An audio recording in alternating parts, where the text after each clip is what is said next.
All right, before we go any further, let's clear the air. Nothing's installed yet. No lift, no tires, no carrier, no magical first impressions.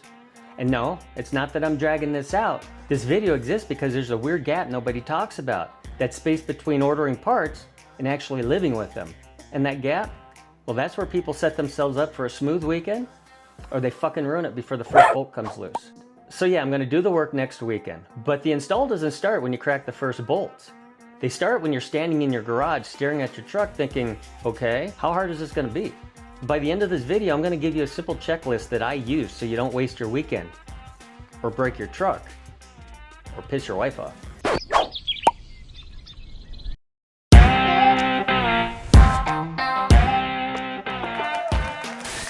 If you're new to the channel, I'm John and this is Project Kehm. No sponsors, no free shit, no discount codes, just me in the garage trying not to screw this up and telling you what actually matters before the internet hype kicks in.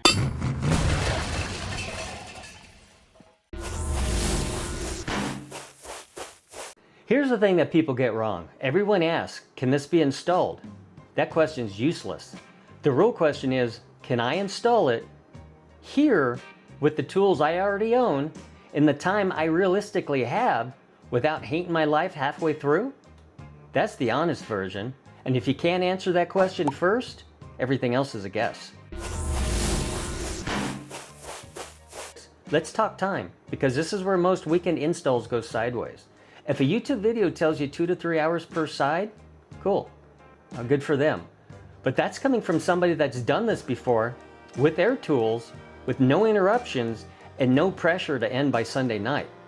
Real life doesn't work like that. If I'm doing something for the first time at home, I always double whatever the internet says. And then I pat it on top of that to account for broken bolts or bad surprises. Because the worst place you can be on the Sunday night is truck half apart, greasy, pissed off, realizing you need this thing to get to work on Monday morning.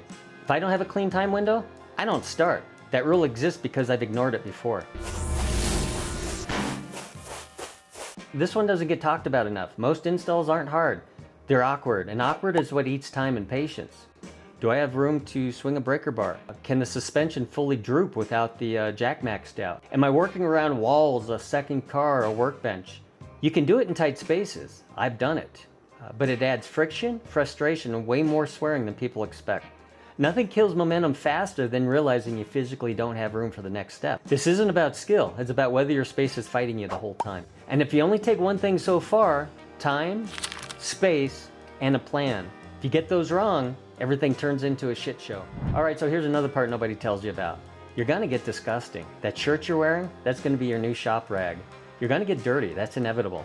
Grease, that's inevitable. If you're doing this at home, you're not just wrenching, you're managing the fallout. You walk inside for a sandwich, track dirt across the floor, right after your wife just mopped. Now you got two problems. And don't just grab the nearest towel, because that's her favorite towel. It always is. Same thing for rugs, and I know this because I've done this. You just say, I need a rug to throw down on the cold concrete. Next thing you know, you've ruined a nice rug and bought yourself a lecture. So have trash clothes, shop towels, cardboard you can throw down, or a mat you don't care about.